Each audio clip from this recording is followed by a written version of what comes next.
New Zealand आओ, packing करो अपनी और यहाँ आके अपने एल लगवाओ। Hello friends, welcome back to YouTube channel. Firstly thanks for your support. आप लोग इतना सपोर्ट कर रहे हो मेरे लिए, थैंक यू सो मच। और आप लोगों को वीडियो भी पसंद आ रही है, उसके लिए थैंक यू।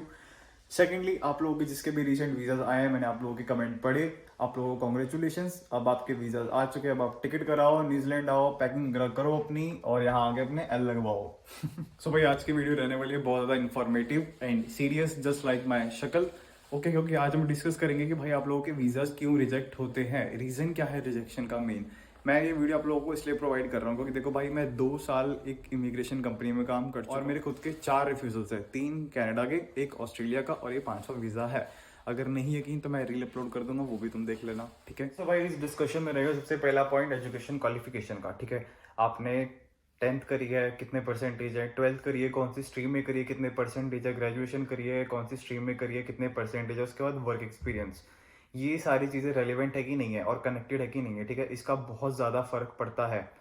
आपने साइंस से करी है 12th, उसके बाद आर्ट्स में घुसते हो बैचलर्स के लिए, तो भाई डिफरेंट आप करोगे ना तो कल को खुद का वीज़ा रिजेक्ट करने का खुद ही रीज़न दोगे, ठीक है ना। सबसे पहले देखो कि ये सारी चीज़ होनी चाहिए रेलिवेंट। आपने जिस स्ट्रीम में 10th करी है, सॉरी 12th करी है, उसी में आगे बैचलर्स करो, मास्टर्स करो तो मास्टर्स करो, फिर आगे सेम फील्ड में अपना काम करो और सेम फील्ड में आगे आप कोर्स ढूंढो। कोर्स ढूंढने में, कॉलेज ढूंढने में भले ही 1 महीना लग जाए, 1.5 महीना लग जाए, उसका कोई चक्कर नहीं है, पर एम्बेसी को रीजन मत दो रिजेक्शन देने का, ठीक है। ये हो गया हमारा फर्स्ट पॉइंट, ठीक है। इसी पॉइंट में एक और चीज़ हम ऐड करते हैं, आपका आइल्स और पीटी का स्कोर, ठीक है। अगर आपके 10th में, 12th में, बैचलर्स में परसेंटेज कम है किसी भी रीजन से, तो भाई अपना आइल्स और पीटी का स्कोर बढ़ाओ।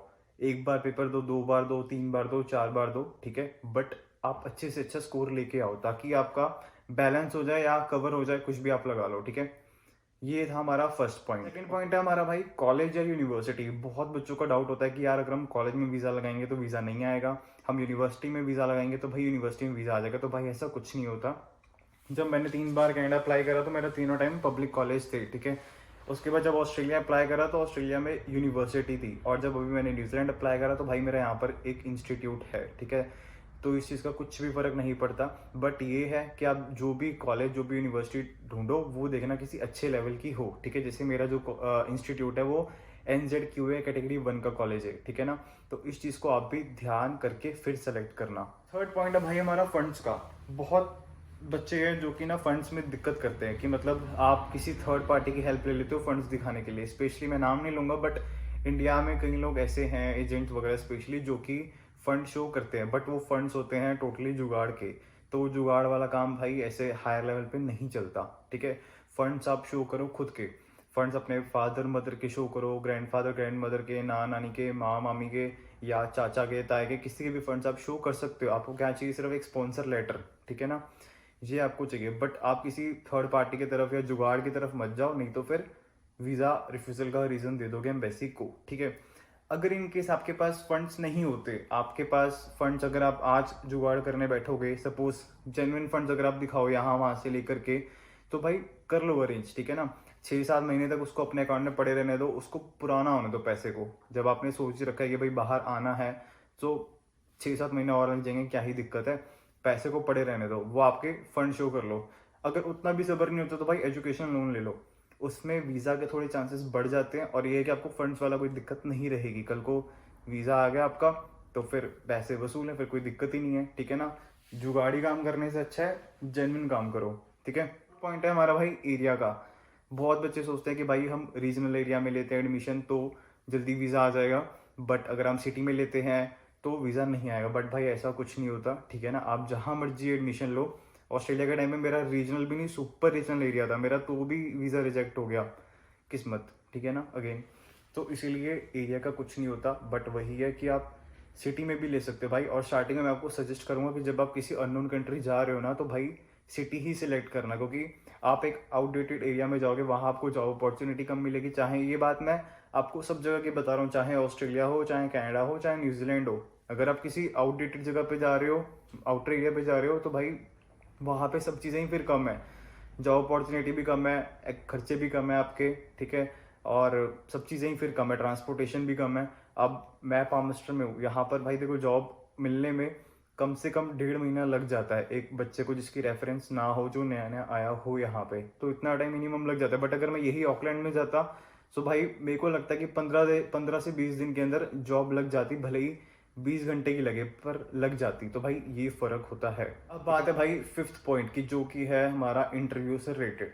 बहुत बच्चों को पता होता है कि भाई उनका इंटरव्यू आने वाला है, बट वो अपने आप को प्रिपेयर करके नहीं रखते। तो भाई ये आप लोगों की गलती है। आप लोगों को जब पता है कि आपका इंटरव्यू आने वाला है तो उसको प्रिपेयर करो अच्छे तरीके से, क्योंकि वो कुछ भी पूछ सकते हैं और कुछ आउट ऑफ द बॉक्स नहीं पूछेंगे। भाई जो आपकी प्रोफाइल है 10th ऑनवर्ड, आपसे वही सब पूछा जाएगा। आपके ISPT में कितना स्कोर है, 10th-12th में क्या परसेंटेज है, कौन सा कॉलेज है, क्या सब्जेक्ट्स आपने पढ़े, उसके बाद सेम ग्रेजुएशन के लिए, सेम वर्क के लिए कि आपने कहाँ जॉब करा है, कौन सी कंपनी में, सैलरी कितनी आती थी, कितना स्टाफ है। आपसे ऐसे ही पूछ सकते हैं कि भाई आप जिनके साथ काम करते थे तो उनका नाम क्या है, तो अपने स्टाफ का नाम भी बता दो। तो भाई इंटरव्यू एकदम अच्छे तरीके से प्रिपेयर करो।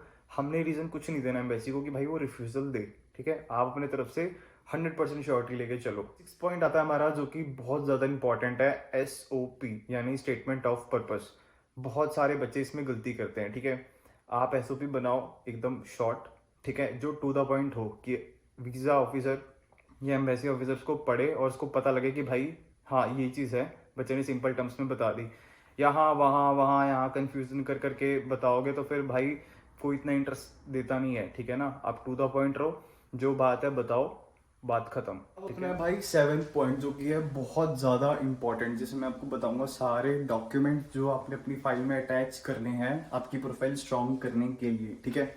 सबसे पहले बात करते हैं हम ITRs की। आपको स्पॉन्सर आपके फादर मदर कर रहे हैं या कोई भी थर्ड पर्सन कर रहा है, आपका मामा चाचा ताया कोई भी, तो भाई आपने शो करना है उनकी तरफ से एक स्पॉन्सर एफिडेविट, उसके साथ उनकी सैलरी स्टेटमेंट, सैलरी स्लिप्स, और अगर कहीं जॉब करते हैं तो उसका एक्सपीरियंस सर्टिफिकेट, अगर गवर्नमेंट जॉब पे है तो उनका जो कार्ड होता है ना वो कार्ड। तो ये सब चीज़ें आपने साथ में शो करनी है। प्लस ITR के साथ भाई उसका कंप्यूटेशन पक्का शो करना है, ठीक है ना। कई बच्चे कंप्यूटेशन शो नहीं करते तो पता कैसे चलेगा कि भाई source of nature of income क्या है, ठीक है ना। सो इसीलिए ये था हमारा 7th पॉइंट का फर्स्ट पॉइंट, ओके। इसके साथ हमारा है नेक्स्ट की ID प्रूफ। जैसे आधार कार्ड पैन कार्ड होता है ना, तो वो भाई पूरी फैमिली का अटैच करो, ठीक है ना। आधार कार्ड पैन कार्ड हो गया या और कोई डॉक्यूमेंट है तो वो भी इसमें साथ में आप अटैच करो। इसके साथ भाई किसी किसी के फादर मदर में या किसी और रिलेटिव के कभी कभी नाम में स्पेलिंग में मिस्टेक होती है, तो भाई उसका ड्यूल नेम एफिडेविट होता है। आप जब तहसील में जाओगे तो उनके पास फॉर्मेट होता है, उनको बताओ कि भाई ऐसे करके दिक्कत है, तो वो ड्यूल नेम वाला एफिडेविट भी एक आप बनवाओ और उसको भी अपनी फाइल में अटैच करो, ताकि पता चले कि भाई बाय मिस्टेकन इस बंदे के नाम के स्पेलिंग में मिस्टेक है, ओके। इसके साथ हमारा एक और पॉइंट है जो कि है प्रॉपर्टी वैल्यूएशन। आप अपनी प्रॉपर्टी वैल्यूएशन कराओ, टोटल एसेट्स की वैल्यू निकलवाओ, उसको भी फाइल में अटैच करो, ताकि पता चले एम्बेसी को कि भाई ये जो बच्चा बाहर आ रहा है इसके बैकएंड में इतना पैसा, इतने एसेट्स हैं, ठीक है ना। तो प्रॉपर्टी वैल्यूएशन भी एक इंपॉर्टेंट डॉक्यूमेंट है। इसके साथ भाई एक और है PCC यानी कि पुलिस क्लियरेंस सर्टिफिकेट, जिससे पता लगता है कि भाई बच्चा ठीक है नेचर वाइज, इस पे कोई क्रिमिनल रिकॉर्ड वगैरह कुछ भी नहीं है, ठीक है। सो ये सब डॉक्यूमेंट्स हैं, मैंडेटरी हैं, इन पे जोर दो पूरा पूरा। आपको आपका इमिग्रेशन ऑफिसर बोले चाहे ना बोले कि भाई ये डॉक्यूमेंट लगाने नहीं लगाने, आप दो कि भाई तू लगा, मैं डॉक्यूमेंट दे रहा हूँ, मेरा खर्चा हो रहा है, तूने बस अटैच करना है, तू अटैच कर, ठीक है। अगर आपका कोई भी प्रीवियस रिफ्यूजल है, ठीक है ना, प्रीवियस वीज़ा या प्रीवियस रिफ्यूजल कुछ भी है, तो भाई वो एम्बेसी ऑफिसर को बता दो कि भाई मैं पहले इस कंट्री में अप्लाई कर रहा था, मेरा रिफ्यूज़ल आ गया। जैसे मेरा कनाडा के तीन रिफ्यूजल्स हैं, ऑस्ट्रेलिया का एक है, तो मैंने न्यूजीलैंड की फाइल में सारा डिस्क्राइब करा था कि भाई मैंने अपना ऑफर लेटर भी अटैच करा कि ये कॉलेज था, ये कोर्स था, और फिर मेरा बाद में रिफ्यूज़ल आ गया, ये रीज़न आया। मैंने SOP में भी सेम चीज़ें मेंशन करी, कॉलेज के नाम, कोर्स और रीज़न फॉर रिफ्यूज़ल, ठीक है ना। सो जब आप भी अपनी फाइल लॉन्च कर रहे हो तो कोई रिफ्यूज़ल है प्रीवियस तो उसको बता दो, डिक्लेयर कर दो, ठीक है ना। टू द पॉइंट रहो, जेन्युइन रहो। एम्बेसी ऑफिसर का देखो भाई आपके साथ कोई ऐसे 36 का आंकड़ा नहीं है कि वो आपको वीज़ा नहीं देंगे, ठीक है ना। उनको जहाँ दिखेगा कि भाई बच्चा जेन्युइन है और ये पढ़ना चाहता है बाहर, ठीक है, सो आपको वीज़ा वो पक्का देंगे, ठीक है। बट आप अपना 100% दे के चलो, ताकि उनके पास कोई रीज़न ना रहे आपको रिफ्यूज़ल देने का। देखो यार, वीज़ा आना ना मेरे को पता है ना आपको पता है, ठीक है। हम बस अपना 100% दे सकते हैं और बाकी तो सब देखो ऊपर वाले के हाथ में है। अगर अपना 100% दो आप, ठीक है। अगर किस्मत में लिखा होगा तो वीज़ा आ जाएगा। क्या पता मेरी किस्मत में कनाडा नहीं था, ऑस्ट्रेलिया नहीं था, न्यूजीलैंड था, तो यहाँ का वीज़ा आ गया, ठीक है ना। इसलिए आप अपना 100% दो, रेस्ट देखा जाएगा जो होएगा, ओके। सो अब मेरे को लगता है कि ये वीडियो को एंड करना चाहिए, और जो मैंने आपको इन्फॉर्मेशन दी है सारी वो आपके लिए इन्फॉर्मेटिव रहेगी। अगर फिर भी कोई आपको डाउट होता है तो भाई आप इंस्टा पे भी डीएम कर सकते हो। बहुत लोगों का अकाउंट नहीं मिला, अगर मेंशन कर दूंगा अकाउंट मेरा इंस्टा का, ठीक है ना। आप इंस्टा पे फॉलो करके डीएम करके मेरे को मैसेज कर सकते हैं, नहीं तो फिर कमेंट्स पे भी ड्रॉप कर सकते हैं मैसेज। मेरे पास जब टाइम होगा मैं आप लोगों को रिप्लाई करूंगा, ठीक है।